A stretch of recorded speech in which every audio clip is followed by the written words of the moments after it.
Uma das doenças crônicas mais prevalentes que você vai encontrar durante a sua prática de enfermagem é a diabetes. E é sobre isso que vou falar no vídeo de hoje. Antes disso, já se inscreva no canal, curte esse vídeo e vem comigo para mais uma jornada de conhecimento nos seus estudos.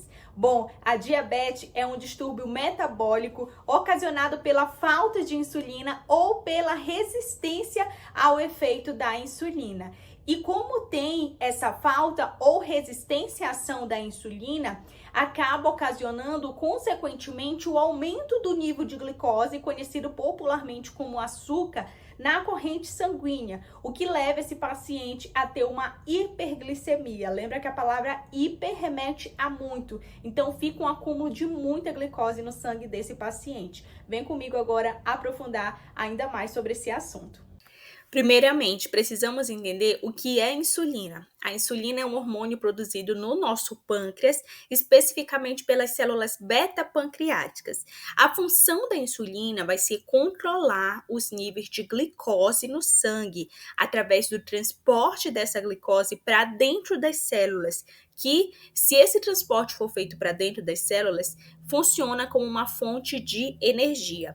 A glicose, que é conhecido como esse açúcar no sangue, ele é um tipo de carboidrato que é uma fonte de energia para nós seres vivos, sendo um dos principais nutrientes da célula.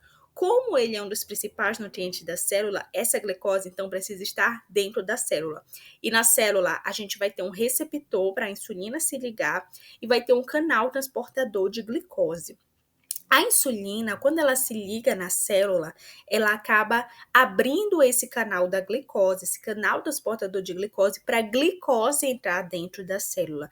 Porque a gente acabou de ver que a glicose dentro da célula, ela gera o quê? Ela gera energia, que é assim que o nosso metabolismo ele deve funcionar. Por isso que quando não ocorre esse processo, ocorre o quê? Um distúrbio metabólico. Por isso que a diabetes, ela é considerada um distúrbio metabólico. Então, como vai funcionar? Existem a diabetes tipo 1 e a diabetes tipo 2. Na diabetes tipo 1, o paciente, ele não produz insulina. Então, aquele paciente que já nasceu com uma deficiência nessa produção da insulina, ele vai ser conhecido, inclusive, como um paciente insulino dependente, ou seja, aquele paciente que vai depender de insulina.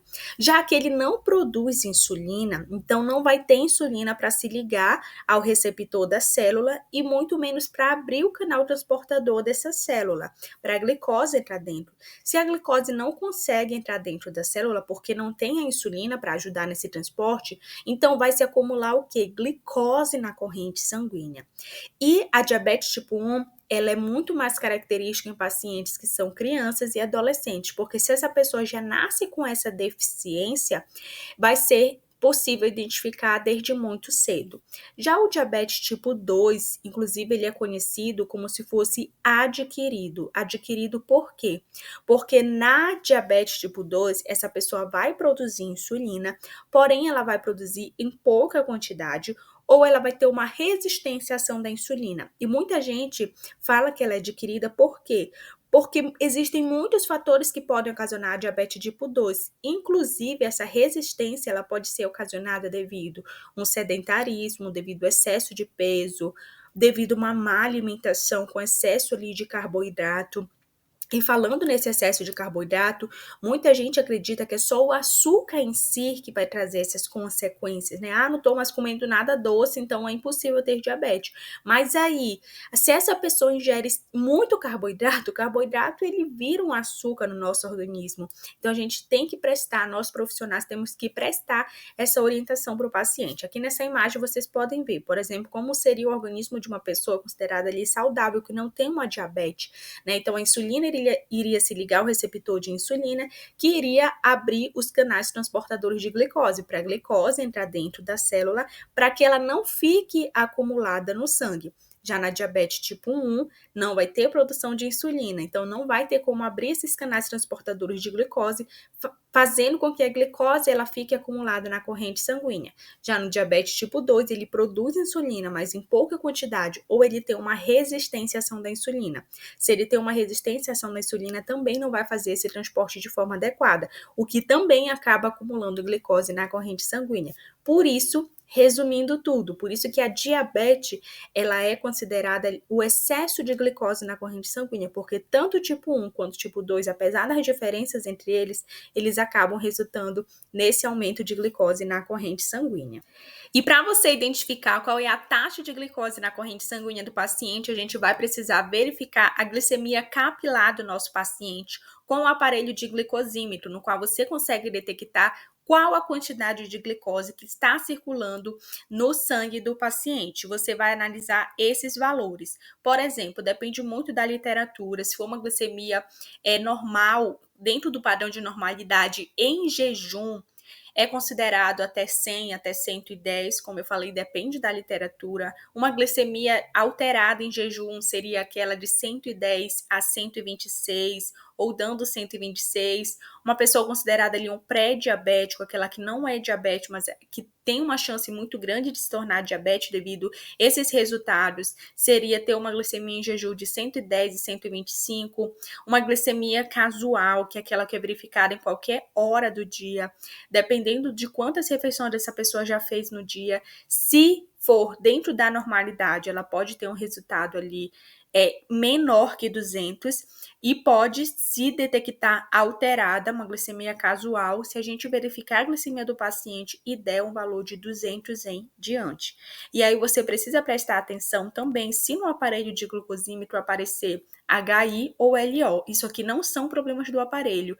Isso aqui são problemas que o seu paciente pode estar passando. Se aparecer HI, é uma situação de hiperglicemia, quer dizer que a glicemia dele está tão alta que nem o aparelho consegue detectar. Se aparecer LO, esse paciente está em estado de hipoglicemia.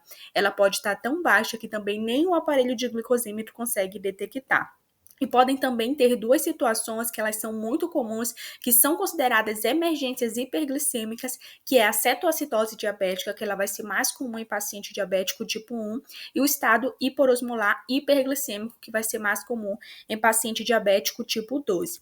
E aí existem dois sintomas que a gente pode identificar tanto na hipoglicemia quanto na hiperglicemia desse paciente. Por exemplo, na hipoglicemia, hipo é pouco, pode identificar sudorese, palidez, irritabilidade, fome, confusão mental, cansaço. Sintomas de hiperglicemia, eu posso identificar boca seca, muita sede, fraqueza, dor de cabeça, visão embaçada e uma micção frequente. É aí que a gente adentra nos 4 principais sintomas de paciente diabético, conhecido como os 4 P's da diabetes, que são esses aqui: a polidipsia, ou seja, o aumento da sede nesse paciente. Por quê? Essa polidipsia é um sintoma muito clássico do paciente que tem diabético devido aos altos níveis de glicose no sangue. Então, quando o nível de glicose na urina aumenta, os rins, eles passam a excretar muito mais água para diluir a grande quantidade de glicose. Como resultado, as pessoas que têm diabetes, elas passam a urinar um grande volume e em uma frequência muito grande, que vai ser conhecido como a poliúria, o que ocasiona, consequentemente, uma sede anormal. Por isso que a polidipsia e a poliúria são um dos 4 P's da diabetes. Outro P principal é a polifagia. Essa pessoa vai sentir muita fome. Porque, como a insulina não dá conta de trabalhar com eficiência no controle da glicemia que está circulando no sangue, o organismo ele tende o quê? A se esforçar muito mais além do normal para tentar eliminar o açúcar excedente. E essa hiperatividade agiliza os episódios que essa pessoa tem de muita fome. E o quarto P, que é a perda de peso, ocorre porque o corpo não consegue utilizar a glicose como energia, já que está tendo esse distúrbio da ação da insulina. Então, quando a diabetes ela está descompensada, a glicose não consegue entrar dentro das células. E o corpo, nosso organismo, ele acaba utilizando as reservas de gordura e músculos para gerar energia, o que provoca aí o emagrecimento, que provoca essa perda de peso no paciente que é diabético. E um dos nossos papéis como profissional de enfermagem, como profissional da saúde, é prestar orientações para que esse paciente mantenha um controle do nível glicêmico dele, porque senão podem resultar em inúmeras complicações da diabetes, como uma neuropatia diabética, que inclusive ataca os nervos do paciente e faz com que esse paciente ele perca a sensibilidade. Pode ocasionar também uma retinopatia diabética, que vai ser uma complicação ocular, por isso que muitos pacientes diabéticos, se não tiver esse controle, eles acabam infelizmente tendo uma cegueira. Pode ocasionar uma nefropatia diabética e mais complicações de origem metabólica para esse paciente. Uma das complicações mais comuns é o famoso pé diabético, que pode ter fatores de risco como tabagismo, amputação prévia, nefropatia diabética, doença vascular periférica, úlceras passadas, mau controle glicêmico, neuropatia periférica e também deformidades nos pés. Inclusive, algumas deformidades nos pés a gente vai ver daqui a pouco. E aí, esse cuidado precisa ser redobrado, por isso que nós profissionais precisamos garantir uma assistência adequada para esse paciente, porque a gente não tem que tratar só quando esse paciente estiver com uma úlcera, quando esse paciente estiver com uma lesão no pé. A gente precisa prevenir, atuar na prevenção para que esse paciente não tenha aí, por exemplo, uma amputação no pé dele. E aí é importante fazer o exame físico dos pés, fazendo uma avaliação vascular, uma avaliação musculoesquelética, uma avaliação neurológica e também avaliar a pele desse paciente, porque ela tende a ser mais ressecada devido a esse descontrole glicêmico, até mesmo o corte das unhas, que não pode ser redondo para a unha, não ter o risco da unha encravar, precisa ser um corte de unha reto. E aí a gente vai classificar esse pé diabético, né? Grau 0, se tiver uma neuropatia ausente, grau 1, neuropatia presente com ou sem deformidades nesse pé, grau 2, doença arterial periférica com ou sem neuropatia presente, e grau 3, se esse paciente tem aí uma história de úlcera e ou amputação. E aqui algumas deformidades nesse pé, né? Pode ter a joanete e os calos e as rachaduras podem sim dar em pacientes que não têm diabetes, mas para pacientes que têm diabetes, se ele tiver esses problemas, eles podem trazer muito mais complicações, porque dependendo, por exemplo, do grau da joanete, esse paciente, ele tende a ter uma maior pressão na sola dos pés e aí vai criar muito mais calos e vai trazer muito mais deformidades. Então, se ele não tiver esse controle adequado, infelizmente podem sim se agravar esses sintomas da diabetes. O dedo do pé em martelo, né, que fica dedos que a gente chama dedos em garras, unhas encravadas, como eu falei, desse problema do corte da unha, rachaduras plantar e que pode resultar, infelizmente, em úlceras.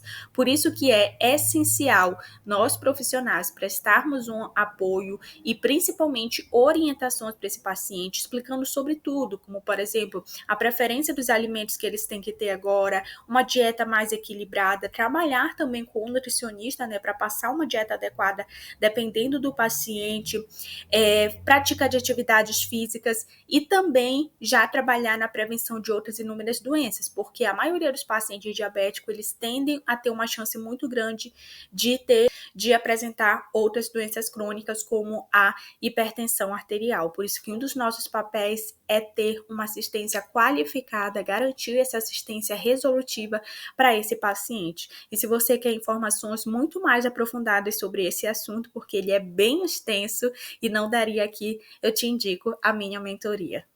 E gostou do vídeo de hoje? Comenta aqui abaixo se essas aulas estão ajudando na sua jornada de estudos. Comenta aqui abaixo, eu quero continuar. E só se bater vários comentários, eu continuo trazendo aqui vários assuntos para te ajudar nessa jornada da enfermagem. Então, já comenta e eu te aguardo.